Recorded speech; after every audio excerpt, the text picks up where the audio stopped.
बात मेरे प्यारे बच्चों, आज मैं आपको आपकी पाठ्य पुस्तक से पाठ 10 कारक पढ़ा रही हूँ। देखो बच्चों, कारक।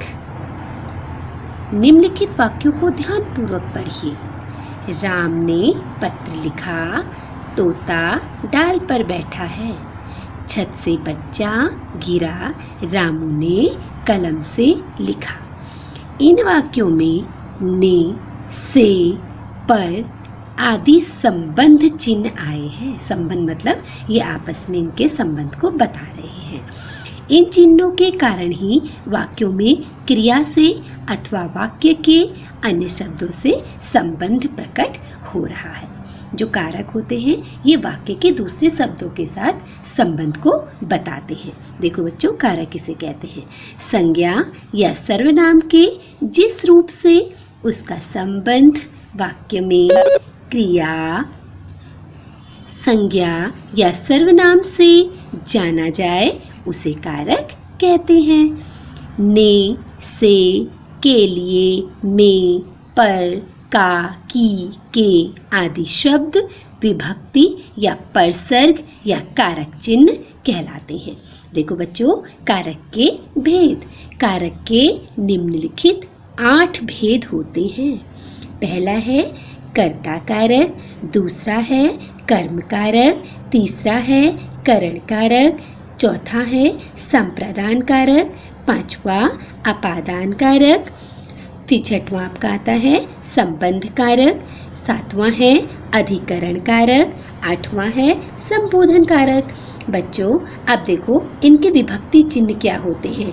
कर्ता ने कर्म को करण से या के द्वारा, संप्रदान के लिए अपादान से अलग, संबंध कारक का, की, के, रा, रे, री, अधिकरण कारक में, पर, पे, संबोधन कारक हे, अरे। बच्चों, ये कारक हैं और ये कारक के विभक्ति चिन्ह हैं। अगर आप ऐसे याद करोगे, नहीं कर्ता ने कर्म को करण से या के द्वारा, संप्रदान के लिए, अपादान से अलग, संबंध का, के, रा, रे, री, अधिकरण कारक में, पर, संबोधन कारक हे, अरे। अगर आप याद करोगे तो आपकी अच्छे से याद हो जाएगा। बच्चों, कर्ता कारक किसे कहते हैं? संज्ञा या सर्वनाम के जिस रूप से क्रिया के करने का बोध होता है उसे कर्ता कारक कहते हैं। इसके विभक्ति चिन्ह ने हैं, जैसे राधा ने पत्र लिखा, संजू ने आम खाया। कर्म कारक क्रियापद वाले वाक्यों में क्रिया का फल जिस पद पर पड़ता है वह कर्म कारक कहलाता है। जैसे चोर ने सिपाही को देखा, शिकारी ने शेर को पकड़ा। करण कारक जिस साधन की सहायता से कर्ता क्रिया करता है वह करण कारक होता है। जो कर्ता होता है, जो उसके पास साधन होता है जिससे वो क्रिया करता है, उसे कौन सा कारक कहते हैं? करण कारक। इसका है किरण ने सांप को डंडे से मारा, वर्णिका साइकिल से स्कूल गई।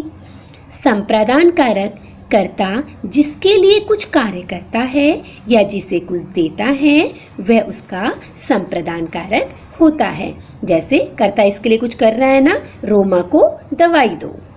वह पेन मोहन के लिए है, वह पेन तो है लेकिन किसके लिए है?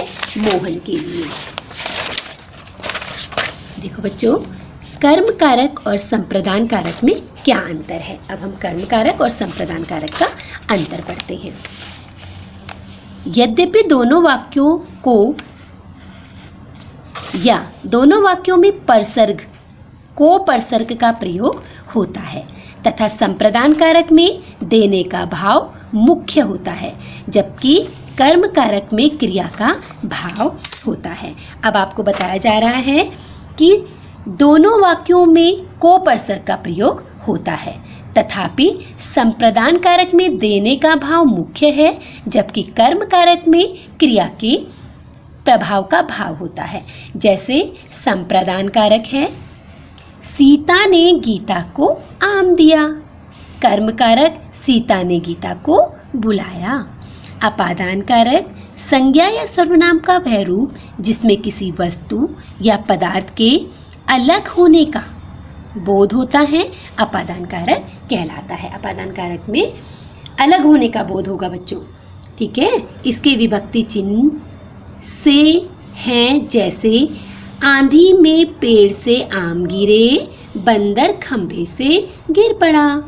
संबंध कारक वाक्य में प्रयुक्त जिस संज्ञा या सर्वनाम का संबंध वाक्य में आए संज्ञा या सर्वनाम से किया जाए ऐसे संबंध को सूचित करने वाले शब्द संबंध कारक कहलाते हैं, ठीक है। संबंध कारक दो वाक्यों के बीच में संबंध को भी स्थापित करते हैं। इसके विभक्ति चिन्ह का, के तथा रा, री, रे हैं। जैसे रीना के पिता दिल्ली गए हैं। यह मेरा फोन है।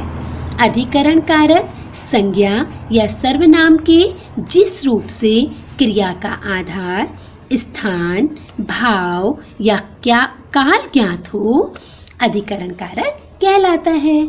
इसका विभक्ति चिन्ह में, पर है।